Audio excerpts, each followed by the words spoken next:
there's women listening to me right now, happy Mother's Day. Especially if you're a good mother. Not a lazy mother, irresponsible mother, but if you're a quality mother, you've raised good children like my mother did with me and my brother, then I salute you. Happy Mother's Day. Now that said, the unfortunate irony of me choosing the topic that I'm going to talk about is that this is probably the most undesirable thing anybody would want to listen to, particularly a woman, on Mother's Day. And that's the topic to do with abortion.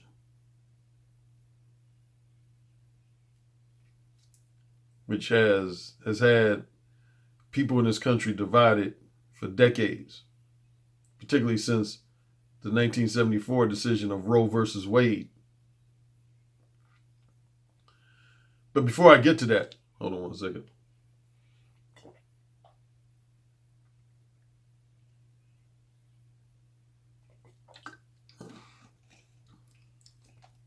I love this stuff. Rise.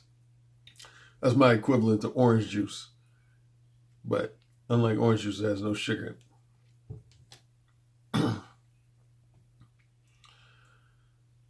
Oh, now you know I'm incorrigible. You know I got to touch on something for at least 2 to 3 minutes before I get started with my topic. Obviously, from yesterday's video, I got some public feedback, pretty much all of it good. I got some private feedback, which was mixed. One particular guy wrote me email, and he said, Alan, for starters, everybody's been sending me these, the quote by, I think his name starts with a C.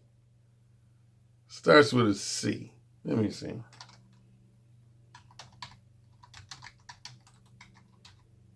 Hold on.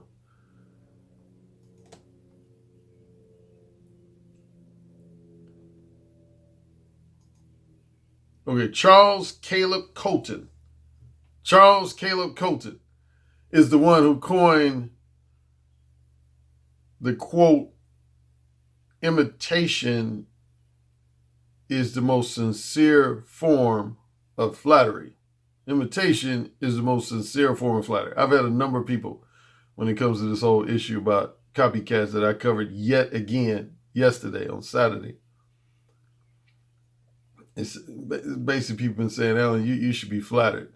But anyway, just one real quick thing. I'm not going to get into a long thing about this, but one quick feedback I got from a guy. He said, Alan, he started by saying, I understand your frustration. I understand when you come up with some original talking points and you see people just immediately repeat and regurgitate those talking points without giving you your due props, your due credit.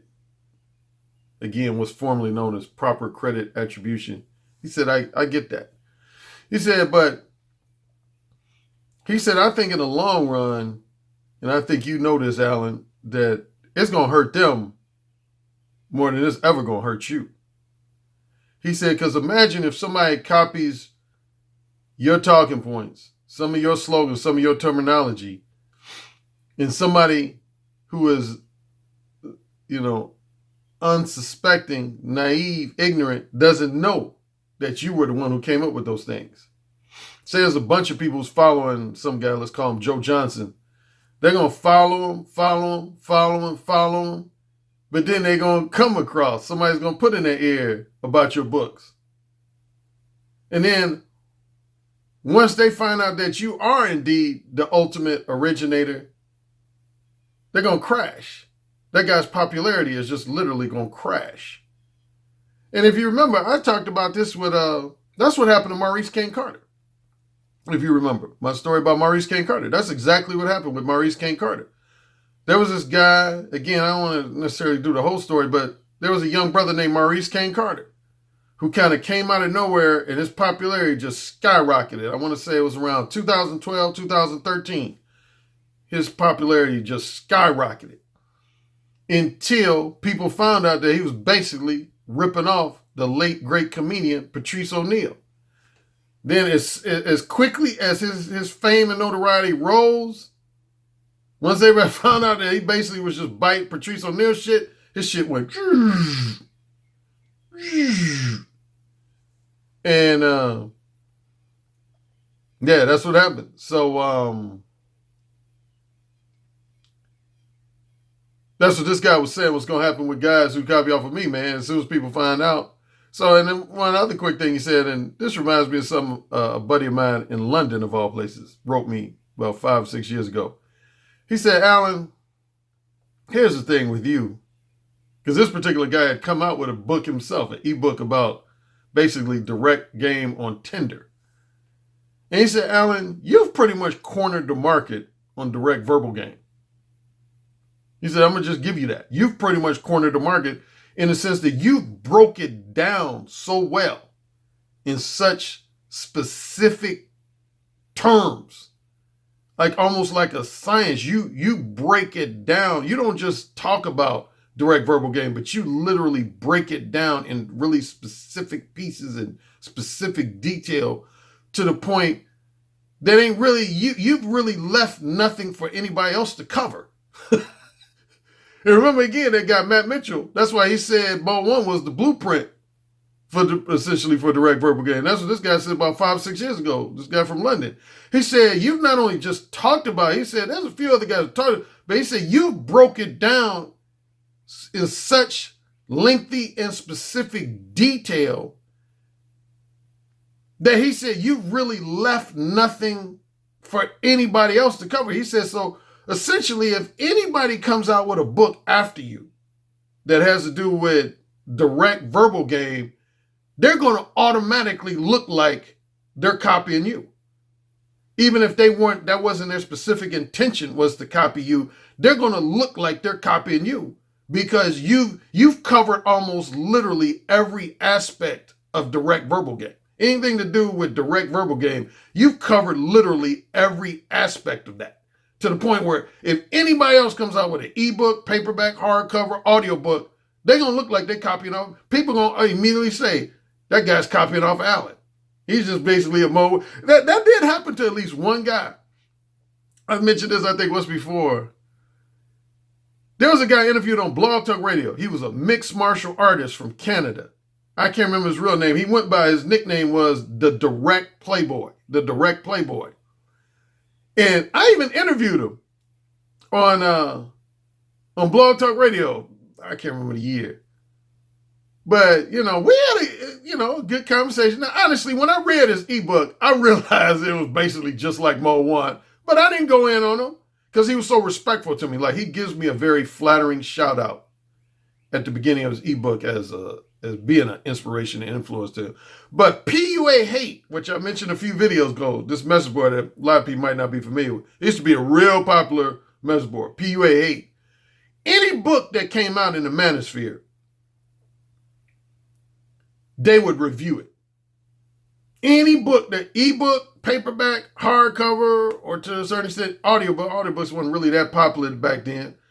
That came out. The guys on PUA Hate would give, their review, analysis of it, critique of it. And I remember when this dude's book, man, oh man, I almost felt bad. That's actually one time, if no other time, I actually felt bad for a quote unquote copycat. Man, they blitzed his book so bad. I mean, pretty much everybody on PUA Hate was like, why the fuck did this dude, they literally called him a nigger because he was black. He was a black mixed martial artist from Canada.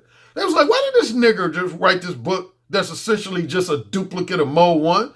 Why the fuck would this nigger do that? Who the fuck does he expect to buy this book when they can read just a much better version of everything he said when they buy Alan Roger Currie's book, Mo 1? This shit is just literally a duplicate of Mo 1. I mean, everybody was saying that. I mean, I don't think he got one compliment on PUA Hate. Everybody was just like, this shit's a duplicate of Mo 1. You might as well just buy Alan Roger Currie's book. And I felt bad for him because, again, I had interviewed him on my show. But yeah, sure enough, less than 2 years after he came out with that ebook, he had this nice website and shit. He had a smooth website with this video, of him, kind of talking to a couple of women. Man, less than 2 years after he came out, man, you didn't hear from him. His website was gone. You didn't hear about his ebook no more. Because again, everybody compared him to me. And again, the reason I didn't kind of harshly criticize him because at the beginning of his ebook, he was giving acknowledgments and shout outs. And he basically said, Alan Roger Currie is probably my biggest influence and inspiration for writing this book. But yeah, it wasn't really nothing. Anyway, yeah. So this guy who wrote me yesterday, that's what he was saying. Like the guy who wrote me from London a few years ago, he said, Alan, he said, now indirect game, he said, there's so many different directions you could go with that. There could probably be 100 books written on indirect game. But he said, when it comes to direct verbal game, you've covered pretty much every single aspect of that in such specific detail that if anybody tries to repeat anything to do a direct verbal game, people are going to say, oh, that dude copying off of Alan. That dude copying off of Alan. So anyway, his bottom line was, he said, Alan, I know you don't like people telling you what to do, but I'll tell you, man, just kind of let it go, man. Because them people, they're going to pay the consequences for copying your terminology, your talking points, your signature phrases, whatever else. They're going to pay for it in the long run. Now back to the topic at hand. I did a popular episode of Blog Talk Radio. I think it was 2013, 2014, about raw dog sex. And I admitted that, matter of fact, one of the compliments I've gotten from women on my book, Who Said Again, because a lot of people, of course, have branded me as a guy who just endorses random casual sex with as many women as you can have. Random casual sex. I'm associated with casual sex. Everything, ever since I came out with my books, I've pretty much been associated with or painted as a guy who enthusiastically endorses the pursuit of short-term, non-monogamous casual sex, which isn't 100% true. Like, you take Mo 1.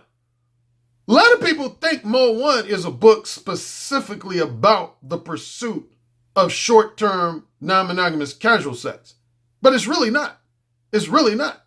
Mo 1 is about being upfront, specific, and straightforwardly honest about any type of sexual companionship you want with a woman. Any type of sexual companionship. In other words, whether it's long-term, short-term, monogamous, or non-monogamous. Mo 1 is about being upfront about any type of genre. It could be long-term monogamous, long-term non-monogamous, short-term monogamous, or short-term non-monogamous. So that's not true that Mo 1 is... Now, I will say this. My other ebook called Mo 1 Hardcore. Mo 1 Hardcore. Now, that book that's specifically about the pursuit of short-term, non-monogamous casual sex. But my original Mo 1 book is about being upfront, specific, and straightforward about whatever your interests are. So I want to make that clear. And I'm actually pointing that out when that woman, the sister Irene Yvette, interviewed me on her channel. That's one thing I pointed out, and actually she pointed out to her listeners and viewers, which I appreciated on her part. Yeah, one of the compliments I got from some women who read Who Said Again or listened to the audiobook, I do get a lot of feedback from women on that particular audiobook. Matter of fact, that's my most popular audiobook among women is Who Said Again. But a lot of women have said, Alan, you spend a lot of time in that book talking about talking dirty to women and getting women's pussies wet and basically fucking women. But one thing I give you props for, you highly emphasize safe sex practices in that book, which I do.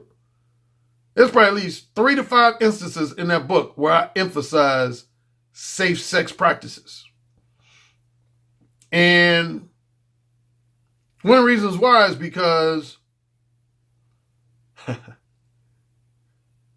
now, you guys have seen me get emotional before, mainly emotion as in anger. But I only get emotional if I talk about some of this stuff because it's very, you can say I'm opening up to you. I did this once on one of my Patreon live streams. Bottom line, see, I had an ex-girlfriend. Because I've heard people on live streams, they say, One thing I give Alan Roger Currie credit, man, for as many women he's fucked over the years, he's fucked hundreds of women, but he ain't got a bunch of, babies out of wedlock here and there. He ain't got, he ain't no baby daddy to anybody. Well, the truth of the matter is I could have been at least once. I could have been a woman's baby daddy. My college sweetheart, I got her pregnant. And again, I don't know if I've admitted that on one of my general YouTube videos, but I admitted that on a Patreon live stream. Yeah, I got my college sweetheart pregnant. And I felt bad because, I joked about this on a guy's live stream about how women might say when you fucking them, please wear a condom, please wear a condom. You be like, please, baby, please, let me just put it in for like 5 minutes, just 10 minutes. And then I swear I'll pull out before I come. I swear I'll pull out before I come. And I was joking about it, but being more real, the night I got her pregnant, because me and her both knew the night I got her pregnant. Like, it wasn't like I had to remember what night. I knew the exact night I got her pregnant. It was literally around Valentine's Day. And she had specifically asked me to put on a condom because up to that point, I kept doing what's known as the, pull-out method, withdrawal method, which was the main method before condoms came around. Guys used to practice the withdrawal method. And she wasn't on the pill.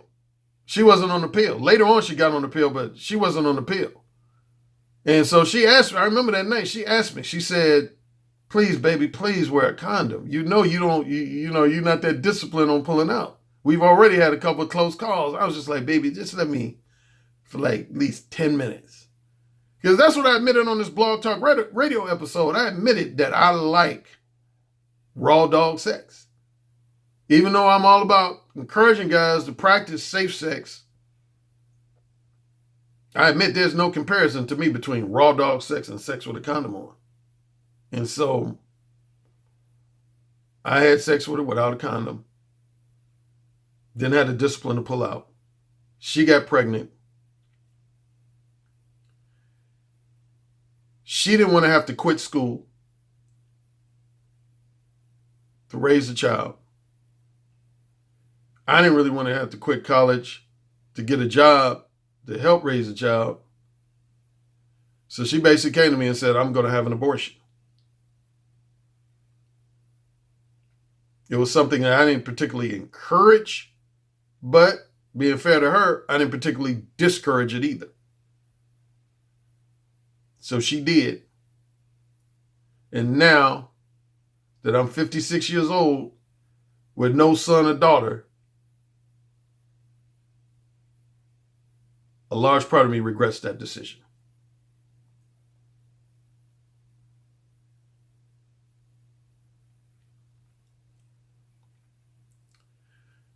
So that's why I say to men listening to me,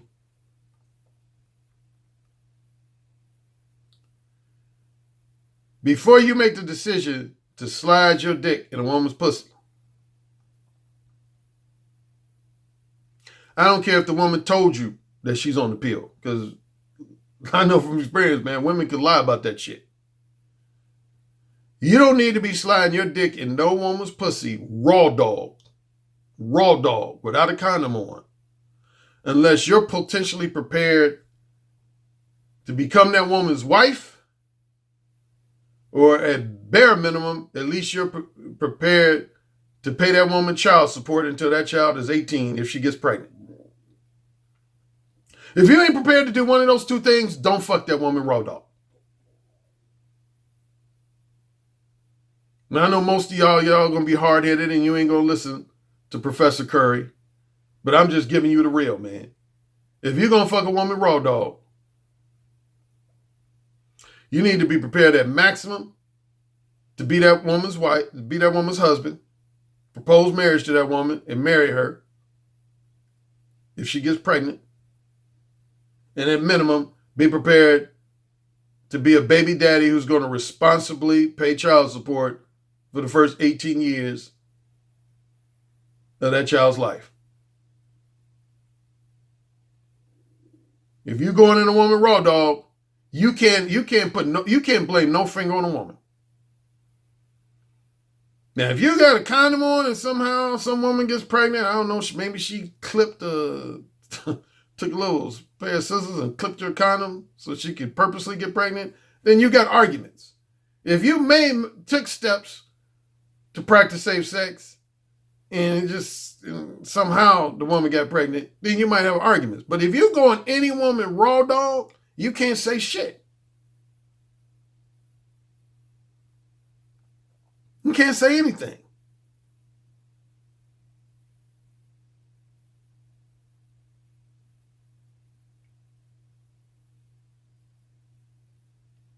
Just yet, man. Again, I'll admit, man, as I admitted on one live stream before, man, now that I'm 56, I wish I had a son or daughter. I really do. I wish I had a son or daughter. You know, it's funny because I never regretted not being married. Not one time. I can't name one time in my life that I've regretted not being married. But I can name quite a few times off and on over the last 10, 15, 20 years where I regretted not having a child. Now, I've had some close friends, they said, well, shoot, just go out and get some woman pregnant, man. It ain't like it'd be hard for you to go out and...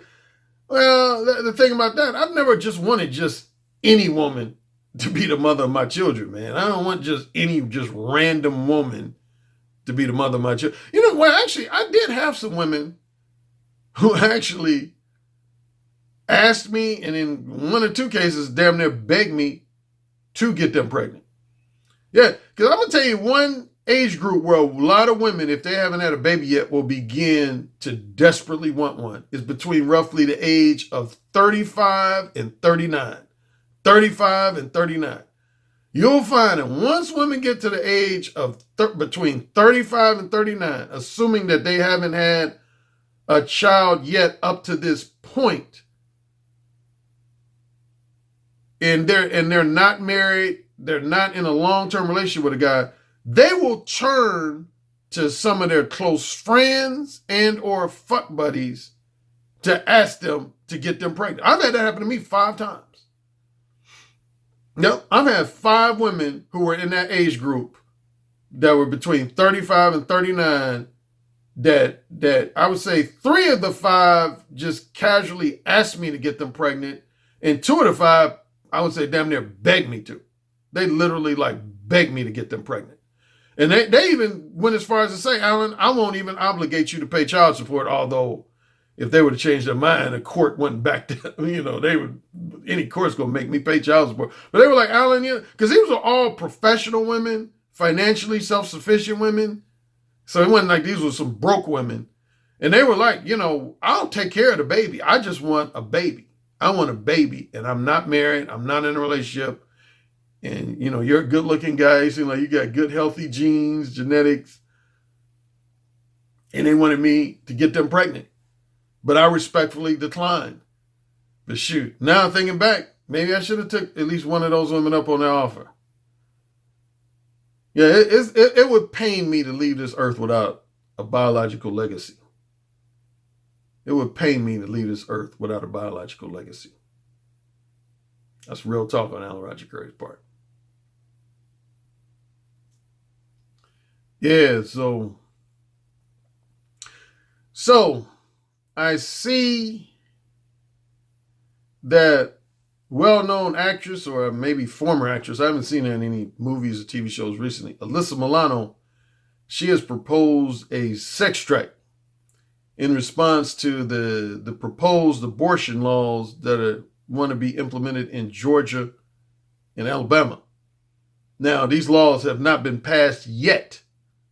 Right now, they're just at the bill stage.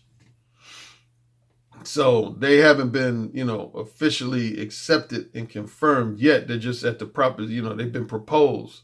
But yeah, like Georgia, I want to say the law is once a doctor can detect a heartbeat in a fetus, that abortions will no longer be able to be performed. That would be at around the 6 or 7 week mark of the pregnancy. Alabama, I think, is even more stringent. Alabama pretty much just wants to outlaw abortions, period. They want to outlaw abortions, period.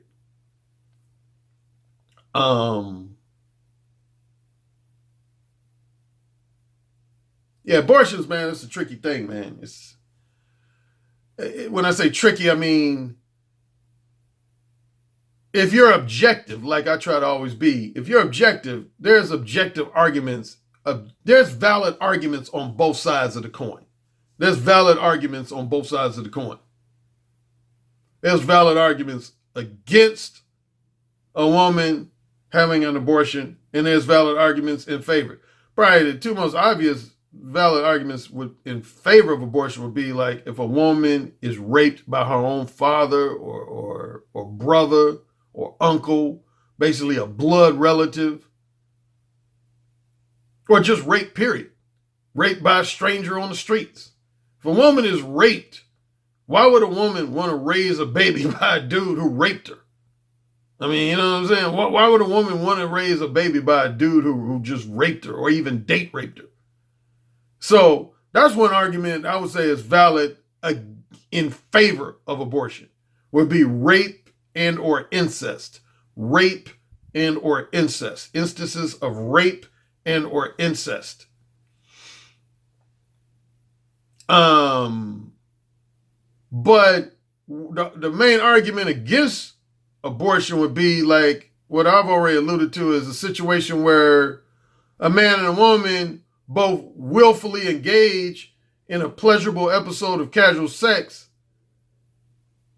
and say the guy said, "Oh, baby, you know, let me hit that raw. Let me hit that raw." And she says, "No, baby, don't do that. Don't do that. I make it pretty." You say, "Oh, baby, just 5-10 minutes." And then you fuck her and you get her pregnant. And then all of a sudden, y'all both like, oops, oops. Didn't plan on that happening. Oops. I mean, honestly, that was pretty much my situation. Again, I would take over 50% of the blame on my situation for the fact that my ex-girlfriend, my college sweetheart, she asked me to put on a condom. She asked me because she wasn't on the pill. She asked me. She said, "Baby, please wear a condom." And I was that brother who said, you know, "Come on, man. You know, come on, baby. Let me just fuck you for like just 5, 10, 15 minutes. And then towards the end, I'll take it out and put a condom on. Or at minimum, I'll pull it out." But I didn't have to do that. I mean, y'all guys know, I ain't got to tell you, man, when that pussy starts feeling good and it just wraps around your dick like a tight glove, you don't want to take that dick out. You don't. I'm just going to put it blunt. You don't want to take that dick out. You don't want to take that dick out. I didn't want to take it out.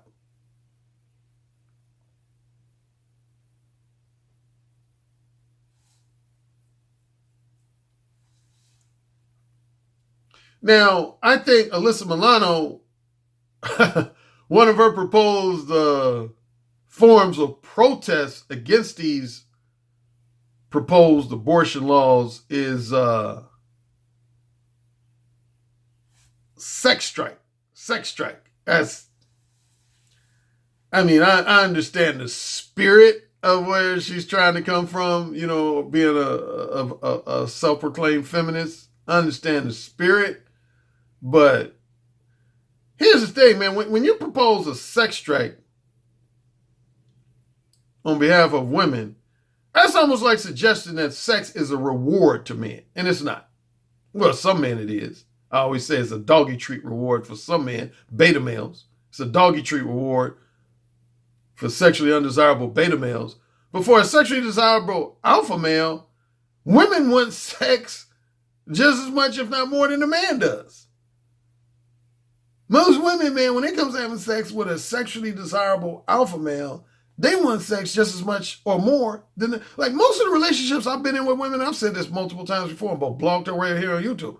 Most of the women that I've been in long-term relationships with, at bare minimum, they wanted to fuck just as much as I did. And I would say at least in 2/3 or 3/4 of the cases, they wanted to fuck more than I did. Most women are very horny.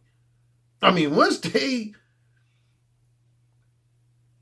you know, gotten past their socially programmed facade, most women are very horny, man. They're very horny.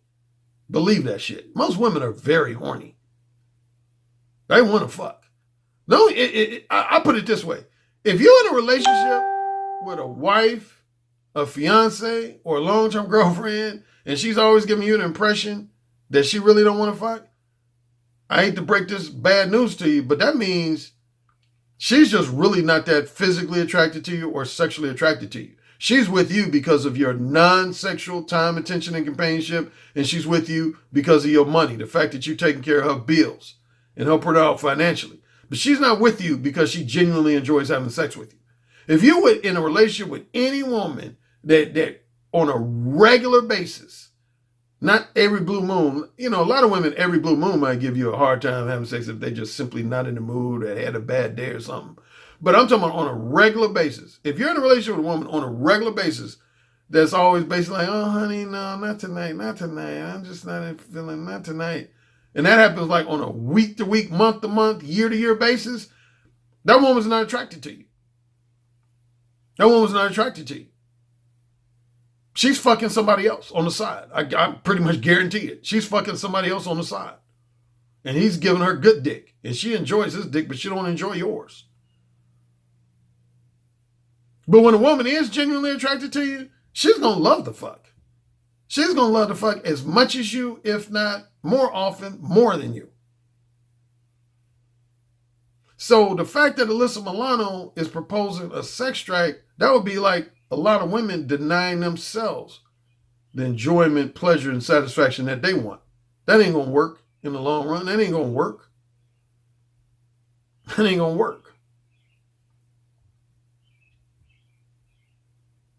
So the ideal situation to solve the abortion problem would be for nobody to have raw dog sex unless they're married to the person. Unless they're either married to the person or prepared to be married to the person. Married to the person or prepared to be married to the person, or at bare minimum, you're prepared to take care of that son or daughter financially for the first 18 years of his life. But the reality is, the harsh reality is, a lot of men will have a one-night stand, a weekend fling with a woman that they have no inkling of a thought of marrying, no inkling of a thought of helping that woman raise child. They just wanted to bust the nut off on a Friday night, Saturday night, and the woman ends up getting pregnant.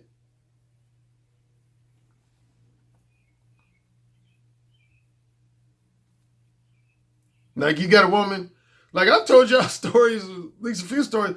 I've had women, married women I was fucking that were married. At the time I was fucking them, they were married, that literally begged me to get them pregnant.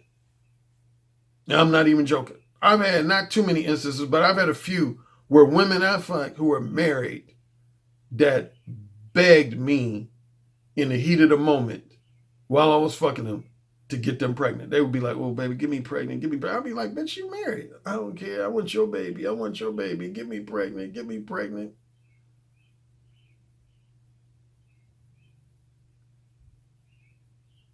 That would be a situation where a woman, after she comes out the heat of the moment and starts thinking rational, like, damn, I just got pregnant by Alan Currie, but I'm married to, Dan Williams. She, number one option is going to be like, oh shit, I got to go get an abortion. Be responsible with your dick. I know there's a lot of people on YouTube talking about women need to be more responsible with their pussy, and there's some validity to that. But you can't worry about women's behavior because you have no control over that. But you have control over your behavior and your dick. Be responsible with your dick so that you don't end up in a situation like me, where your girlfriend has to choose to have an abortion when she really didn't want to. And again, now I'm 56 years old with no son or daughter, wishing that I had one.